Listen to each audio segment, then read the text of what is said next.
Hello students, welcome back to career cafe engineers dream. आज की इस वीडियो में फ्लो थ्रो पाइप्स के कुछ इंपॉर्टेंट एमसीक्यूज करने वाले हैं जो कि अपकमिंग एग्जाम के लिए आपके लिए बहुत इंपॉर्टेंट रहने वाले हैं। तो आइए दोस्तों स्टार्ट करते हैं। First question flow through pipe से आपके पास है, relationship between Manning's coefficient n and चेजी coefficient c is given by. अब क्वेश्चन आपके पास क्या है कि चेजी कोफिशिएंट c और मैनिंग कोफिशिएंट n के बीच में क्या रिलेशन होता है। तो सबसे पहले तो आपको पता होना चाहिए कि चेजी फॉर्मूला है, मैनिंग फॉर्मूला है, ये दोनों के दोनों फॉर्मूले वेलोसिटी कैलकुलेट करते हैं ओपन चैनल फ्लो पाइप या ओपन चैनल में आप ले सकते हैं। अब यहां पे सबसे पहले वेलोसिटी का चेजी फॉर्मूला आपके पास होता है c अंडर रूट RS। इसी को c अंडर रूट mi के टर्म में भी लिखा जाता है। c मतलब आता है चेजी कांस्टेंट, r मतलब आता है हाइड्रोलिक रेडियस जिसे हाइड्रोलिक मीन डेप्थ m से भी डिनोट करते हैं। s मतलब आता है बेड स्लोप जिसे i से भी डिनोट आप कर सकते हैं। अब जब हम यहां पे c की जगह c equals to 1/n r की पावर 1/6 पुट करते हैं और यहां पे जब हम पुट करेंगे तो 1/n r की पावर 1/6 r की पावर 1/2 s की पावर 1/2 पावर्स सॉल्व हो जाएगी तो वेलोसिटी की इक्वेशन आ जाएगी 1/n r की पावर 3 का मल्टीप्लाई होगा 4/6 यानी कि ये आपके पास आ जाएगा 2/3 s की पावर हाफ। और ये जो फॉर्मूला बनता है ये कहलाता है आपके पास मैनिंग फॉर्मूला, यानी कि चेजी फॉर्मूले में c की वैल्यू पुट करके हम मैनिंग फॉर्मूला जो वेलोसिटी का है 1/n r की पावर 2/3 s की पावर 1/2 ये डिराइव कर सकते हैं। तो यहां पे c और मैनिंग कोफिशिएंट n के बीच में जो रिलेशन आता है ये आता है c equals to 1/n r की पावर 1/6। तो ऑप्शन नंबर बी आपका मैच हो जाएगा। Chezy constant c equals to n Manning coefficient, r means आता है हाइड्रोलिक रेडियस जो रहता है एरिया अपॉन पेरीमीटर या wetted area upon wetted perimeter आप कह सकते हैं। Point clear? चलिए अब बढ़ते हैं नेक्स्ट क्वेश्चन की तरफ। नेक्स्ट क्वेश्चन हमारे पास एक न्यूमेरिकल है। Water is flowing through a 200 mm diameter circular pipe having coefficient of friction F 0.04, coefficient of friction given है और diameter of pipe given है। The Reynolds number of the flow considering viscous flow is, यानी कि हमें यहां से क्या निकालना है कि Reynolds नंबर आपके पास कितना आएगा। तो अब हम न्यूमेरिकल सॉल्व करते हैं। सबसे पहले आपके पास गिवन है डायमीटर जो कि आपके पास है 200 mm। दूसरा कोफिशिएंट ऑफ फ्रिक्शन हमारे पास है 0.04 और हमें निकालना है रिनॉल्ड नंबर RE। अब आपको पता होना चाहिए कि फ्रिक्शन और रिनॉल्ड नंबर में सर्कुलर पाइप के लिए एक फॉर्मूला इंपॉर्टेंट आता है जब लैमिनार फ्लो में होगा। और क्या फॉर्मूला आता है?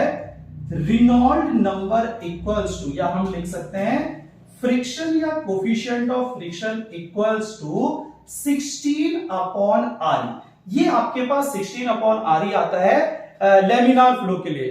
टर्बुलेंट फ्लो के लिए फॉर्मूला थोड़ा चेंज हो जाएगा 0.079/RE की पावर 1/4, वो आता है टर्बुलेंट के लिए। तो यहां पे हम इसे लैमिनार फ्लो में ही कंसीडर करके चलते हैं और विस्कस फ्लो या लैमिनार फ्लो।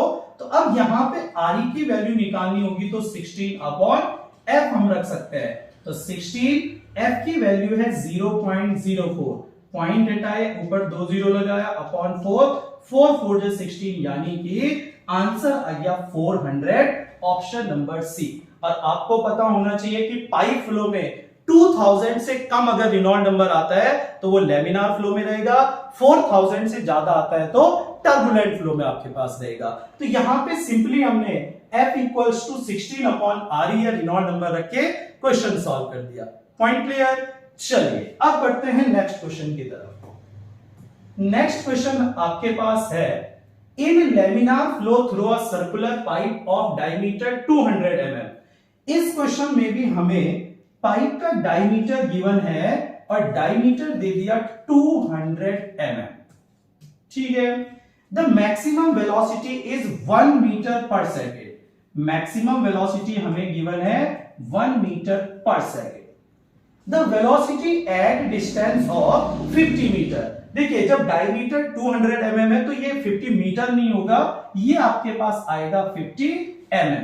अब हमें डिस्टेंस निकालना है सेंटर से, यानी कि पाइप के सेंटर से 50 mm डिस्टेंस पे वेलोसिटी आपकी कितनी आएगी।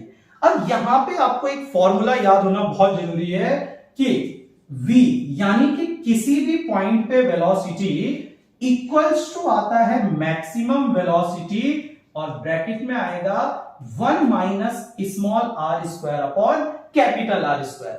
ये फॉर्मूला कहां यूज होता है, जहां पे मैक्सिमम वेलोसिटी आपको गिवन होगी और मैक्सिमम वेलोसिटी पाइप में हमेशा कहां पे आता है, सेंटर पे आएगा। ये आ गया। स्मॉल r आता है सेंटर से वो डिस्टेंस जहां पे आपको वेलोसिटी कैलकुलेट करनी है, और कैपिटल R आता है टोटल रेडियस। तो अभी क्वेश्चन में गिवन है maximum velocity 1 minus small r यानी कि कितनी डिस्टेंस पे वेलोसिटी निकालनी है, तो 50 mm, 50 का स्क्वायर हम पुट कर देंगे। कैपिटल R आती है रेडियस। जब डायमीटर 200 है यानी कि रेडियस आपकी आ जाएगी 100 mm, तो 100 का स्क्वायर ये आपका आ गया।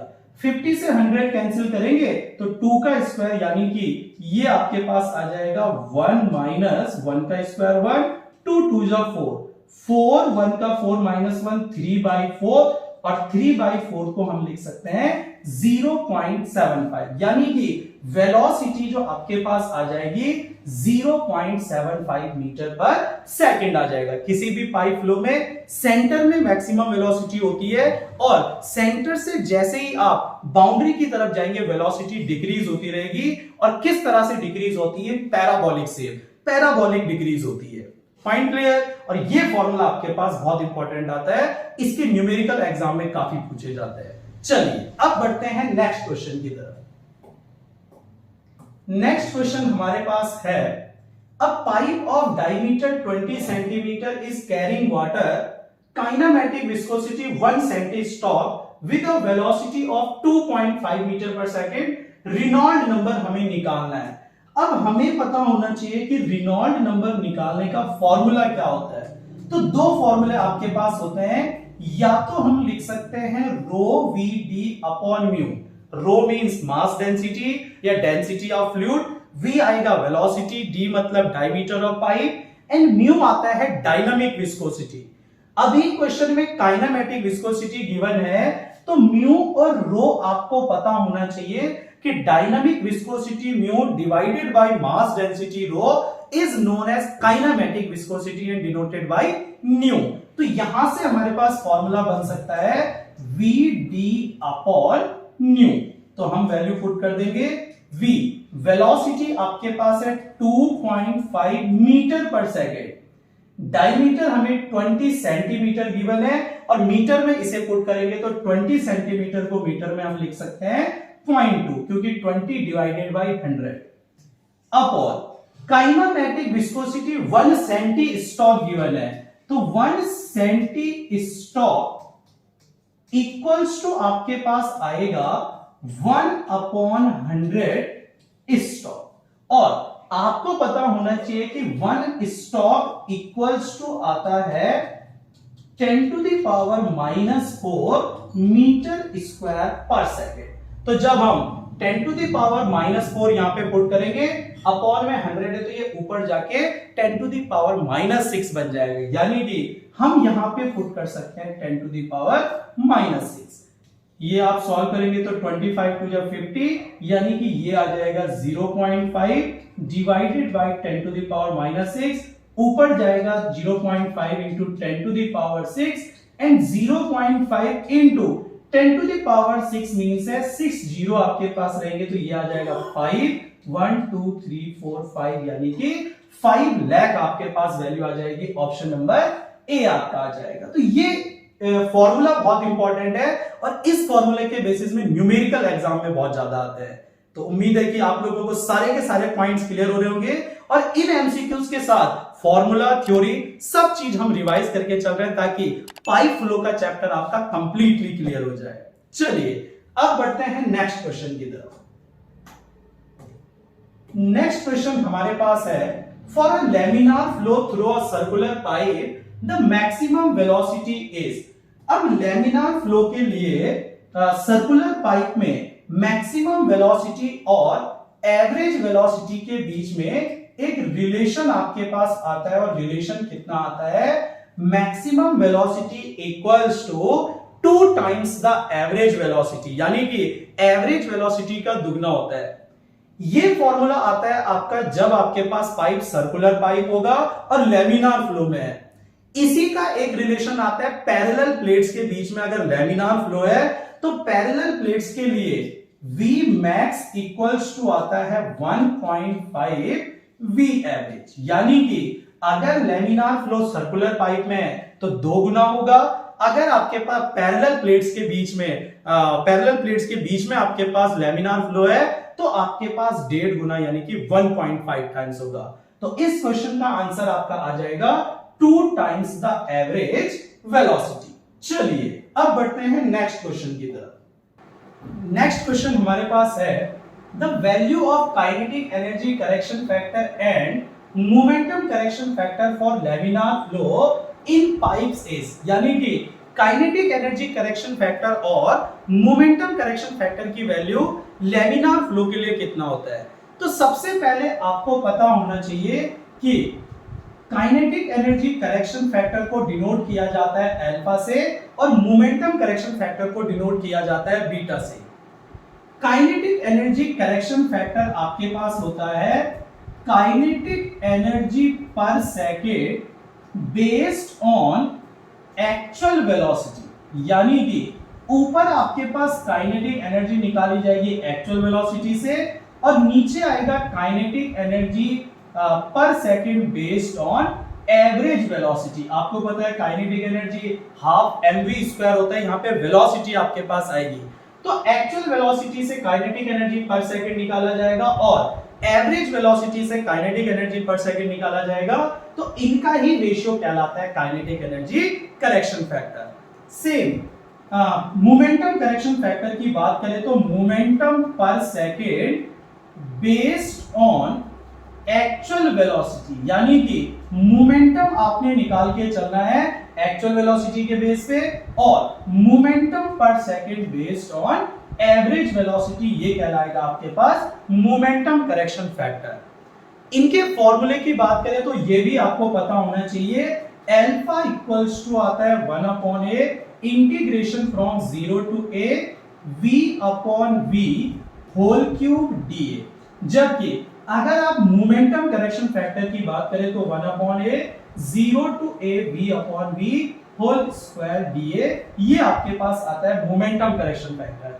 अब ये तो था हमने कि काइनेटिक एनर्जी करेक्शन फैक्टर और मोमेंटम करेक्शन फैक्टर को समझ लिया। अब इनकी वैल्यूज कितनी होती है, देखिए अल्फा और बीटा की वैल्यू की बात करें तो लैमिनार फ्लो के लिए अल्फा यानी कि काइनेटिक एनर्जी करेक्शन फैक्टर की value 2 and momentum correction factor की वैल्यू 1.33 होता है। अगर हम टर्बुलेंट फ्लो की बात करें तो ये भी आपको पता होना चाहिए कि टर्बुलेंट फ्लो के लिए अल्फा जो आता है 1.33 आता है और मोमेंटम करेक्शन फैक्टर 1.2 आता है। तो क्वेश्चन में लैमिनार फ्लो पूछा है, काइनेटिक एनर्जी करेक्शन फैक्टर पूछा है, यानी कि ऑप्शन नंबर डी आपका मैच हो जाएगा 2 एंड 1.33। यहीं से क्वेश्चन क्या आता है कि काइनेटिक एनर्जी करेक्शन फैक्टर और मोमेंटम करेक्शन फैक्टर के मिनिमम वैल्यू कितनी हो सकती है। तो आंसर दिया जाता है 1, कि 1 से कम ये कभी नहीं होना चाहिए, एटलीस्ट 1 तो इनकी वैल्यू आनी चाहिए। क्लियर? तो इस तरह से हमने समझा kinetic energy correction factor alpha और मोमेंटम करेक्शन फैक्टर बीटा। चलिए अब बढ़ते हैं नेक्स्ट क्वेश्चन की तरफ।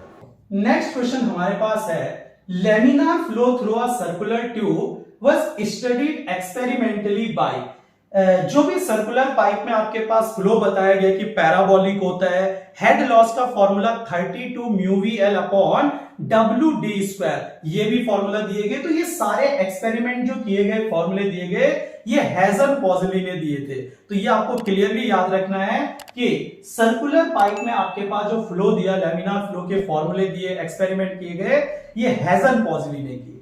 Point clear? चलिए अब बढ़ते हैं नेक्स्ट क्वेश्चन की तरफ।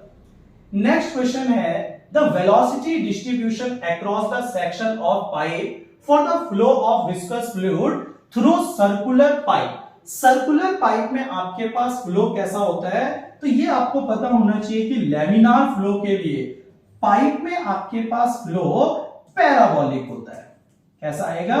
पैराबोलिक। और पैराबोलिक क्या दिखाता है कि सेंटर ऑफ पाइप पे मैक्सिमम वेलोसिटी होगी एंड बाउंड्री पे आपके पास वेलोसिटी 0 होगी। तो इसका आंसर आ जाएगा डी, पैराबोलिक आपके पास रहेगा। Point clear? अगर आपके पास सीयर पूछे तो सीयर आपके पास ये टर्बुलेंट फ्लो में जो आपके पास आता है, टर्बुलेंट फ्लो में लॉगरिथमिक कह के चलते हैं। लॉगरिथमिक मींस पैराबोला ना बनके सेंटर से इस तरह से आपके पास वेलोसिटी डिस्ट्रीब्यूशन बनता है। सीयर वेलोसिटी या सीयर की बात करें तो सीयर हमेशा इस डायग्राम से बनता है, यानी कि पाइप बाउंड्री पे सीयर आपके पास मैक्सिमम होगा एंड सेंटर ऑफ पाइप पे सीयर आपके पास 0 आता है। तो सारे के सारे डिस्ट्रीब्यूशन मैंने आपको इस क्वेश्चन में क्लियर करवा दिए। चलिए अब बढ़ते हैं नेक्स्ट क्वेश्चन की तरफ। नेक्स्ट क्वेश्चन हमारे पास है if F is friction factor then Kg coefficient is proportional to.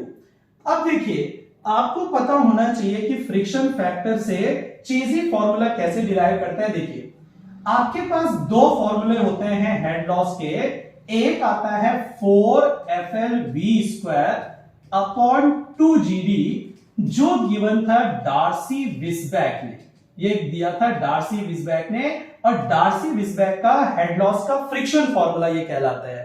दूसरा इसी का फॉर्मूला चेजी ने दिया था 4LV² अपॉन C², जो कहलाता है चेजी का हेड लॉस का फॉर्मूला एक फ्रिक्शन के टर्म्स में। ठीक है, अब दोनों को अगर इक्वल रखेंगे तो 4FLV² upon 2GD equals to 4LV² upon C²D। D से D कैंसिल हो गया, LV² से LV² गया, 4 से 4 गया, यानी कि हमारे पास आ गया C² equals to 2G upon F, और C इक्वल्स टू आएगा under root 2G upon F, जहां पे F आपके पास है फ्रिक्शन फैक्टर। अब यहां से C डायरेक्टली इनवर्सली प्रोपोर्शनल आ रहा है अंडर रूट F के, यानी कि ऑप्शन नंबर डी आपका मैच हो जाएगा कि Kg कोफिशिएंट फ्रिक्शन फैक्टर के अंडर रूट के इनवर्सली प्रोपोर्शनल होता है। अगर आप यहां पे फ्रिक्शन फैक्टर की जगह कोफिशिएंट ऑफ फ्रिक्शन रखते हैं तो ये 8G अपॉन F बन जाएगा, लेकिन प्रोपोर्शनल में कोई चेंज नहीं आएगा। Kg constant inversely proportional to friction factor या कोफिशिएंट ऑफ फ्रिक्शन आ जाएगा। Point clear? तो इस तरह से आपके पास ये कैलकुलेशन निकलती है कि फ्रिक्शन फैक्टर के कैसे इनवर्सली प्रोपोर्शनल हो सकता है। डन। चलिए अब बढ़ते हैं नेक्स्ट क्वेश्चन की तरफ। नेक्स्ट क्वेश्चन हमारे पास है the maximum velocity occurs in a channel of circular cross section at a depth of, यानी कि आपके पास सर्कुलर क्रॉस सेक्शन आपके पास है, सर्कुलर पाइप है या ओपन चैनल आपके पास है, इसमें मैक्सिमम वेलोसिटी और मैक्सिमम डिस्चार्ज के लिए दो क्वेश्चन इंपॉर्टेंट आते हैं कि अगर कोई ओपन चैनल में आपके पास सर्कुलर पाइप है या सर्कुलर पाइप है जो पूरी तरह से भरा हुआ नहीं है, कुछ खाली है ऊपर से, उस कंडीशन में मैक्सिमम वेलोसिटी कब आपको मिलेगी? जब डेप्थ ऑफ फ्लो आपके पास आएगा पाइप डायमीटर का 0.81 या 81%। और इसी का क्वेश्चन आता है कि मैक्सिमम डिस्चार्ज कब आपको मिलेगा? तो मैक्सिमम डिस्चार्ज मिलेगा जब आपके पास depth of flow diameter of pipe के 0.95 होगा। तो यहां से आपको दोनों के दोनों पॉइंट क्लियर होने चाहिए कि मैक्सिमम वेलोसिटी के लिए डायमीटर ऑफ पाइप का 0.81 एंड मैक्सिमम डिस्चार्ज के लिए डायमीटर ऑफ पाइप का 0.95। तो यहां से अगर आप ऑप्शन मैच करेंगे तो ये आ जाएगा, क्योंकि वेलोसिटी पूछा है, मैक्सिमम वेलोसिटी, तो ये आएगा 0.81 टाइम्स द चैनल डायमीटर, यानी कि चैनल डायमीटर या पाइप के डायमीटर का 0.81 टाइम। Point clear? चलिए अब बढ़ते हैं नेक्स्ट क्वेश्चन की तरफ। नेक्स्ट क्वेश्चन हमारे पास है, for a laminar flow between two parallel fixed plate maximum velocity is 3, average velocity. तो ये मैं आपको अभी इसी वीडियो में बता चुका हूं कि पैरेलल प्लेट्स में मैक्सिमम वेलोसिटी एवरेज वेलोसिटी का 1.5 टाइम होता है, या 3/2 आप कह सकते हैं। अभी मैक्सिमम वेलोसिटी हमें गिवन है 3 इक्वल्स टू 1.5 और एवरेज वेलोसिटी फाइंड करनी है। 1.2 डिवाइड में जाएगा तो v एवरेज आएगा 3/1.5, यानी कि आपके पास आंसर आ जाएगा 2 मीटर पर सेकेंड। तो अगर सर्कुलर पाइप आपके पास है तो maximum velocity 2 times average velocity, and अगर आपके पास पैरेलल प्लेट्स है तो आपके पास आएगा 1.5 टाइम्स एवरेज वेलोसिटी। डन। चलिए अब बढ़ते हैं नेक्स्ट क्वेश्चन की तरफ। नेक्स्ट क्वेश्चन हमारे पास है, if time taken t to close the valve is less than 12/c, then the valve closure is said to be। दो टाइप के क्लोजर आपके पास आते हैं, एक आता है सडन क्लोजर एंड एक आपके पास आता है रैपिड क्लोजर। अगर सडन क्लोजर एंड एक आता है आपके पास स्लो क्लोजर आप कह सकते हैं, या जिसमें स्लो मूवमेंट में आपके पास ग्रेजुअल क्लोजर आप उसे कह सकते हैं। Sudden and gradual closure. Sudden closure हमेशा वाटर हैमर की कंडीशन डेवलप करता है, और कैसे होगा, जब भी कोई वाटर पाइप मतलब कोई भी फ्लूइड पाइप में आपके पास फ्लो हो रहा है और अगर हमने इसे अचानक से रोक दिया तो ये हमेशा पीछे की तरफ प्रेशर वेव डेवलप करेगा और पीछे की तरफ कई बार पाइप फट भी जाते हैं इससे। तो ये जो फिनोमेना, ये जो कंडीशन आती है, वाटर हैमर कहलाता है। अब वाटर हैमर से बचने के लिए हमेशा ग्रेजुअल क्लोजर, यानी कि जो टैप है या आप कोई भी ऑब्स्ट्रक्शन जो कर रहे हैं, ये धीरे धीरे डेवलप करना चाहिए। तो यहां पे आपके पास एक फॉर्मूला आता है कि time of closure less than 12/c and time of closure greater than 12/c।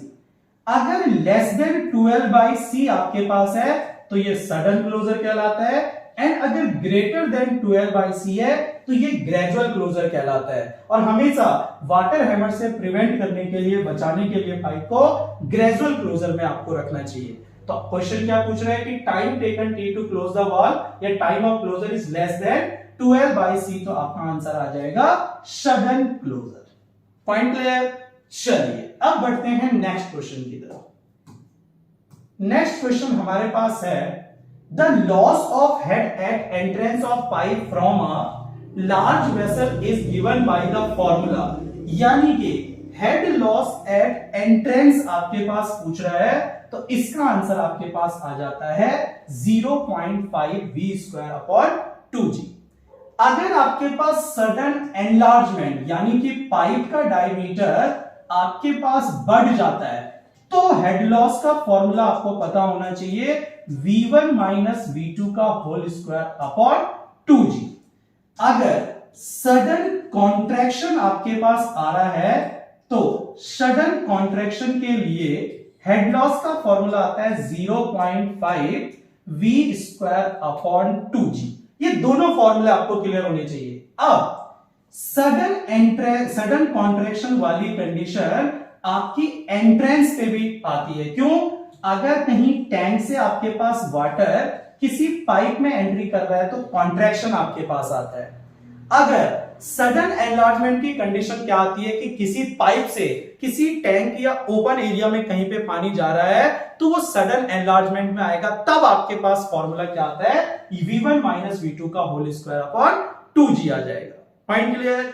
इसके अलावा अगर बेंट इन पाइप है तो k v²/2g आता है। ऑब्स्ट्रक्शन इन पाइप के फॉर्मूले भी आते हैं। तो ये सारे फॉर्मूले आपको क्लियर होने चाहिए। चलिए अब बढ़ते हैं नेक्स्ट क्वेश्चन की तरफ। नेक्स्ट क्वेश्चन हमारे पास है, in case of pipes in series, अगर पाइप आपके पास सीरीज में लगे हुए हैं तो तीन कंडीशन आपके पास आती है, दो कंडीशन मेनली आती है कि अगर पाइप सीरीज में लगे हैं या अगर पाइप पैरेलल में आपके पास लगे हैं। सीरीज में जब भी पाइप लगे होते हैं, जैसे एक पाइप आपके पास है, फिर इसके आगे दूसरा, फिर इसके आगे दूसरा, उस कंडीशन में हमेशा डिस्चार्ज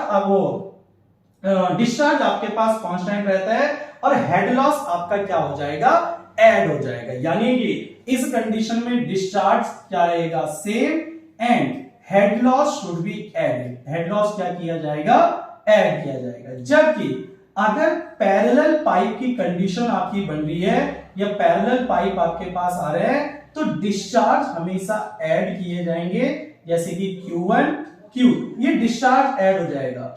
जबकि हेड लॉस आपके पास क्या रहेगा, सेम रहेगा। तो ये दोनों कंडीशन आपको पता होनी चाहिए कि when pipes are arranged in series, discharge should be same, discharge will be same and head loss should be added। और अगर आपके पास पैरेलल की कंडीशन आएगी तो डिस्चार्ज आपका ऐड होना चाहिए और हेड लॉस क्या आना चाहिए, सेम आना चाहिए। डन। तो इस तरह से आज की इस वीडियो में हमने पाइप फ्लो के इंपॉर्टेंट एमसीक्यूज किए और इसके साथ ही मैंने आपको डिटेल में समझाया कि क्या क्या चीजें आती है पाइप फ्लो में। और ये टॉपिक अगर आपने क्लियर कर लिया तो इससे बाहर एग्जाम में कभी भी नहीं आ सकता है। तो दोस्तों, इस तरह की नई नई वीडियोस में किन टॉपिक्स पे आप वीडियोस चाहते हैं, कमेंट बॉक्स में जरूर बताएं। अगर वीडियो आपको कंटिन्यूअस वीडियोस की सीरीज हम लेके आ रहे हैं, पसंद आ रहा है, तो लाइक एंड शेयर जरूर करें। चैनल पे नए हैं तो सब्सक्राइब करना ना भूलिए। Thank you so much.